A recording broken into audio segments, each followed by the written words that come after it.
안녕하세요, 오목입니다. 반가워요.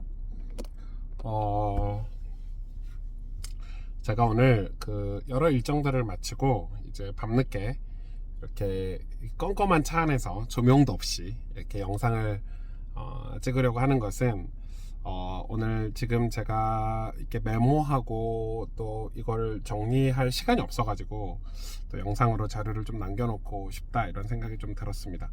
일단은 지금 우리가 좀 놓치고 있는 게 뭐냐면 신앙생활과 예수 믿는 신앙생활과 우리 일상을 이렇게 뭐라고 할까요? 되게 이렇게 분리해 놓는다고 해야 되나? 이렇게 양분해서 생각을 하는 거죠. 그러니까 이제 교회 다니는 것과 이제 신앙생활을 이렇게 많이 분리를 하는 거죠. 그런데 여러분, 우리가 뭐 언어를 배운다, 뭐 운동을 한다, 혹은 여러분이 어떤 여러분의 미래에 조금 더 가치 있는 삶을 살기 위해서 어떤 한 분야를 애쓴다 이렇게 했을 때는 그 모든 과정은 다 저는 똑같다고 보는 거예요. 그건 하나님이 우리를 그렇게 만들어 놓으신 거죠. 우리를 그렇게 창조하신 거예요. 그래서 우리가 어린 아이처럼 이제 초등학생이나 초등학교 가기 전에 아이들은 쉬운 거를 찾죠. 이 효과적인 걸 찾아. 그러니까 여기서 효과적인 거란 거는 아이들이 이렇게 긴장 상태로 뭔가 열심히 스스로 하지 않는, 그러니까 이제 어린 아이들은 애들이 순수해서 그런 게 아니고 저는 오히려 반대로 보는 거죠. 그게 우리의 어떤 이 죄성이 아닌가 이렇게 생각이 들어요. 여러분, 아이들이 그냥 내비두면 알아서 운동하고 알아서 공부하고 예절을 알아서 갖추고 이렇게 하나요? 엄마 막 잔소리 해가면서 교육이라는 걸 하니까 아이들이 거기서 이 사람답게 이렇게 바뀌어져 가는 거죠. 여러분, 아이가 막 깔깔대고 귀엽고 사랑스러우니까 애가 죄가 없다고 생각하는데 그렇지 않죠. 그리고 아이들이 그러면은 신앙도 똑같죠. 신앙도 아이들을 내버려 두면 알아서 예수를 믿고 알아서 하나님의 백성으로 이렇게 죄를 짓지 않고 하나님의 영광을 위해서 사나요? 절대 그렇지 않습니다. 절대 그렇지 않습니다. 이게 부모 세대가 신앙생활을 해서 그 아이들이 신앙이 바르게 자라는 경우가 많은 이유는 그 교육의 힘이라고 저는 생각을 합니다. 제가 보니까 우리가 이제 이런 경우가 많거든요. 진짜 스트레스 받아.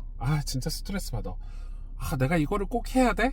이런 생각을 해요. 그러면은 요즘 시대는 기술이 발달하고 뭐가 발달하고 엄청 발달해가지고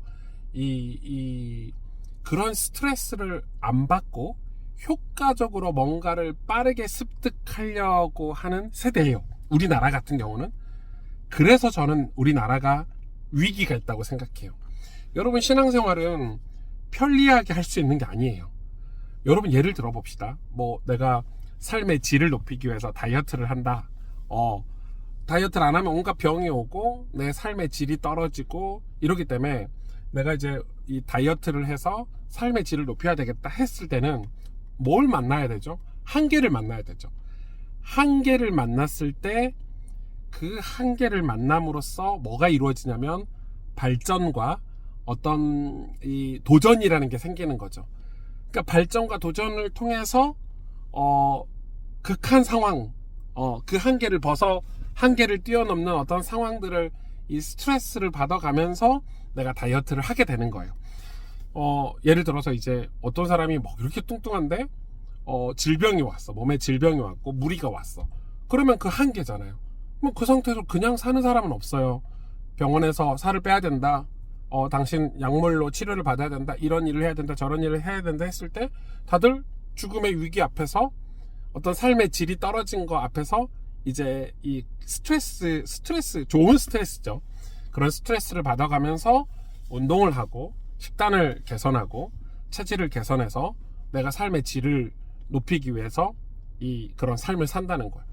여러분, 우리가 이 목사의 목회자도 저는 똑같다고 생각해요. 많은 이거는 신앙생활 얘기를 하려고 제가 여러분한테 하는 얘기는 아니고 목사가 이 목회를 잘한다 못한다를 하나님이 정해주셨다 그래요.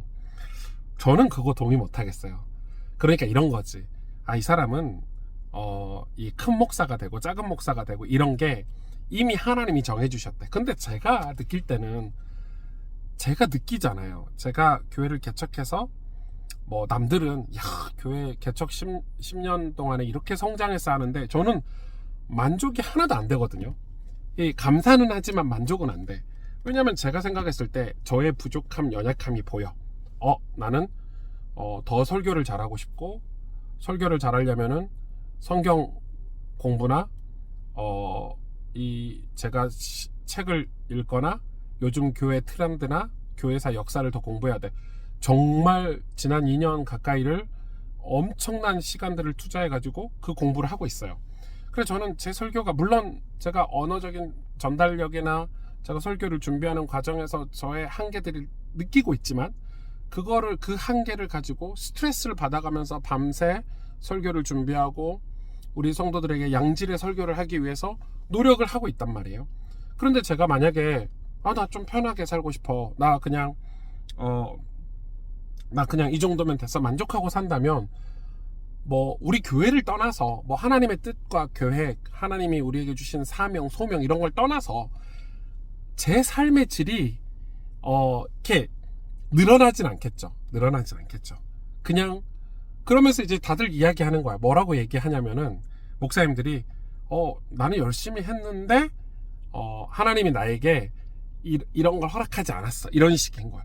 과연 그럴까요, 여러분? 저는 그렇지 않다고 생각해요. 왜냐면은 성경을 봐도 사도 바울이 하나님 앞에 쓰임 받았던 것은 그만큼 자기의 수준을 깨고 어떤 체질을 개선하고 믿음의 도전을 엄청나게 했어요.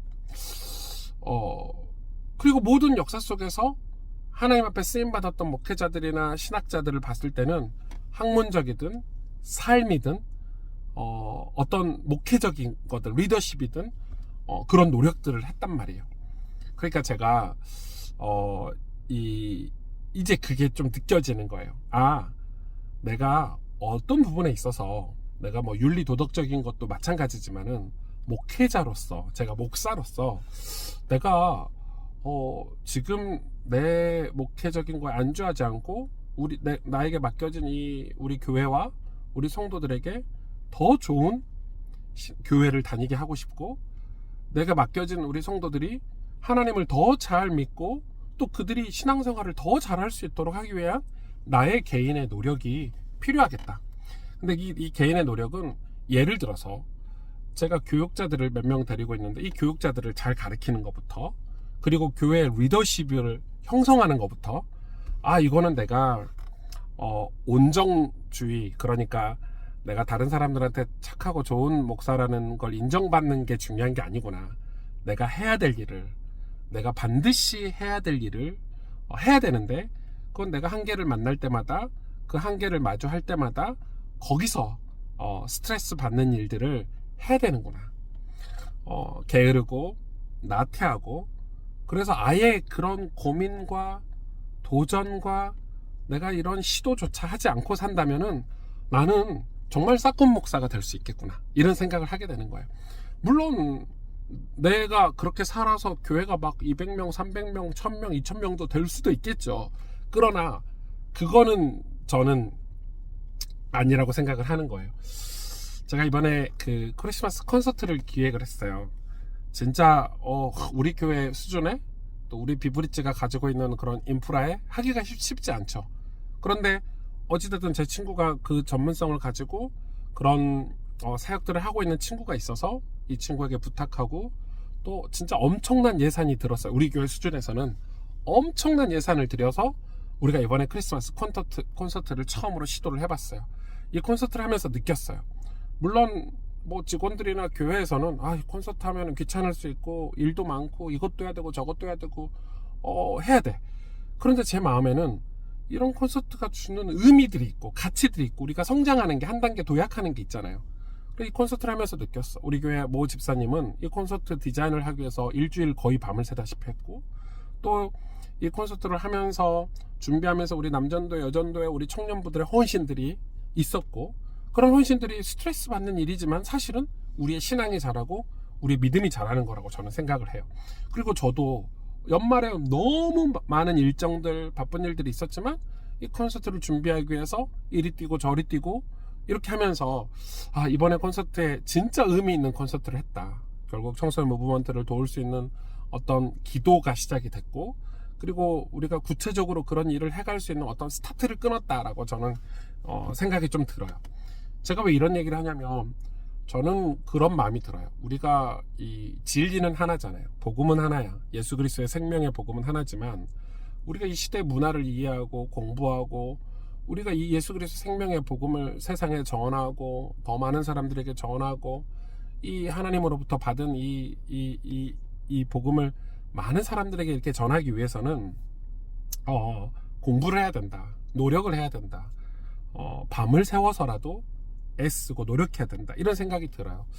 제가 요즘 좀 갱신하고 싶은 거는 2024년도에 들어서 제가 이제 새벽 기도를 저희 교회가 1년에 한 10일 정도 할 때 새벽 기도 하려고 아침 새벽에 5시에 가면은 이 강남이잖아요. 강남의 이 도로가 이 외곽 그 도로가 1, 2, 3, 4, 8차선이거든요. 꽉 막혀요. 왜냐면 출근 5시, 6시부터 출근한다고 도로가 막혀요. 우리는 그런 마음이 드는 거야. 막힐 시간을 피해서 교회를 가고 뭐 이런 마음이 드는 거야. 웃긴 거죠. 그런 사람들은 그 새벽에 출근하기 위해서 그 막힌 도로를 뚫고 지나가면서 차 안에서는 뭐 영어 회화를 듣거나 뭐 다 그런 건 아니겠지만 이것도 하고 저것도 하고, 그러니까 더 나은 삶의 질을 위해서 애쓰면서 노력하면서 사는 거지. 그런데 이제 제가 느낄 때는 나는 도로가 막혀, 짜증나, 이런 생각을 내가 한동안 한 적이 있거든요. 그러니까 저는 완전히 그때 바보 같은 이 생각을 한 거예요. 아니잖아요, 여러분. 그걸 보면서 느꼈어요. 저는 올해 새벽 기도를 가면서 우와, 진짜 사람들 부지런하다. 그래, 맞아.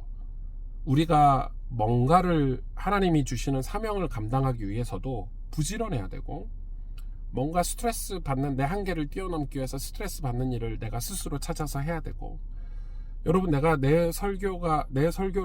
제 설교를 더 많은 사람들이 듣고 하나님을 만나고 예수님을 만나기 위해서 제 설교의 질을 높이기 위해서 책을 한 권이라도 더 읽어야 되고, 연구를 더 해야 되고, 또 목회적으로도 우리 교회가 더 나은 교회로 체질을 개선하기 위해서는 밤을 새워서 회의를 하고 우리가 자료를 준비하고 공부해야 된다고 저는 생각을 하는 거예요. 저는 그게 맞다고 봐요. 세월이 많이 지나서 그런 후회는 없었으면 좋겠어요. 그때 조금 내가 열심히 할 걸, 내가 그때 조금 더 믿음의 도전을 할 걸, 내가 그때 조금 더 하나님 앞에서 더 열심히 할 걸, 이런 생각을 해야 된다고 봐요. 근데 그런 생각을 없이 나 진짜 최선을 다했어, 내가 이렇게 노력했지 라는 게, 물론 그게 교만이나 오만으로 가서는 안 되지만 최소한 하나님 앞에서 우리는 우리가 목사라면 특히, 그리고 하나님 앞에서 우리가 산다고 했을 때는 우리가 막 늘 긴장 상태로 막 긴장하면서 성장해야 돼 이건 아니지만, 그 말은 아니에요. 그 말은 아니지만, 그러나 우리가 최소한 모든 일상이 그러하듯이 정말 뭐라고 할까, 우리 인생의 가치를 높이기 위해서 애써야 된다라는 생각을 하고 있어요. 저는 우리 교회로 적용을 해보자면, 제가 포항 충진교회 오재경 목사님 교회를 진짜 많이 배우고 있거든요. 이유는 한 가지예요. 전 그 교회가 너무 행복해 보이고, 또 교회가 진짜 많이 성장하고 있고, 지역사회에 영향력을 끼치고 있고, 진짜 많은 이웃들을 돕고 있고, 섬기고 있고, 선교지를 돕고 있고, 이런 모습을 보면서 우리 교회도 그러고 싶다, 우리 교회도 그런 교회가 됐으면 좋겠다, 우리 교회도 이 도시에 이 청년들과 젊은이들에게 소망을 주고 희망을 주는 교회가 됐으면 좋겠다. 그러기 위해서는 어떻게 해야 되죠? 배우고 노력하고 애써야 되는 리더십이 있어야 되는 거죠. 저는 그 일에 이제는 어떤 개인의 어떤 개인의 어떤 입장이 아니라, 저는 우리 공동체가, 우리 성도님들이 충분히 그렇게 할 수 있는 어떤 이 비전을 제시하고 또 그걸 실행할 수 있는 어떤 리더십을 가지고 목회를 할 생각이에요, 내년부터. 그래서 하나하나 점검하고 또 그걸 실제로 할 수 있는 것들을 확인하고 또 피드백을 받고 그 일이 이루어졌는지 이루어지지 않았는지 확인해서 갈 거고, 물론 그 이면에 진짜 우리가 하나님 앞에서 해야 될 도전은, 이 스트레스는 기도죠. 여러분, 기도하려고 하면 얼마나 스트레스를 많이 받아요. 일주일에 1시간만 기도한다고 해보세요. 그거 보통 일 아니에요. 그러나 그런 스트레스가 있어야 내 신앙도 잘하고 하나님의 응답도 받고 하나님 축복도 받고 또 우리가 고난 속에서 승리하는 법도 배울 수 있는 거예요. 그런데 대다수의 신앙은 다 편리주의로 가고 있어요. 어떻게 하면 쉽게 할 수 있냐, 어떻게 하면 간단하게 할 수 있냐, 어떻게 하면 효과적으로 할 수 있냐. 전 그거 마귀의 역사라고, 마귀의 음성이라고 생각해요. 효과적으로 하는 거 없어요. 어떻게 하면 쉽고 간단한 게 없어요. 우리가 이거는 실제 해봐야 되는 거예요. 실제 해봐야 되는 거예요. 여러분, 자전거 타는 거, 자전거 타는 거 어떻게 해요? 계속 타고 넘어지고 타고 넘어지고 해봐야 탈 수 있는 거예요. 이 자전거가 이렇다 저렇다 아무리 유튜브에서 자전거 타는 방법을 쉽고 간단하게 배워도 못 타요. 그래서 해봐야 되는 거예요. 해봐야 되는. 영어도 그렇잖아요. 제가 요즘 영어 공부를 하고 있는데 해보는 거예요. 영어가 이렇다 저렇다 이게 아니라 해야 돼요. 익숙해져야 되고 자주 반복해야 되고 또 도전해야 되고. 신앙도 똑같아요. 여러분, 우리가 하나님의 사람으로 이 시대에 쓰임받는다, 그러기 위해서는 저는 그런 한계를 마주했을 때 우리가 그 다음 우리가 성장하고 우리가 또 도전할 것들을 찾아서 믿음의 도전을 해가야 된다고 생각해요. 안 그러면 우리가 어디 가서 어떻게 이 세상에 하나님 살아계심을 전할 수 있는 그런 삶을 살 수 있겠나. 저는 요즘 서신서 설교를 하고 있는데 사도 바울을 통해서 하나님이 그걸 우리에게 가르쳐 주신다고 생각이 들어요. 그래서 여러분, 제가 오늘 하루 종일 또 아침부터 하루 종일 이것저것 사역하고 미팅하고 또 이 늦은 밤에 이렇게 영상을 남기는 거는 이게 여러분에게 도움이 될지 모르겠지만은 이 제 마음을 여러분하고 좀 공유를 하고 싶었습니다. 여러분 안녕, 굿나잇 하시고요. 또 다음 영상으로 만나요. 안녕.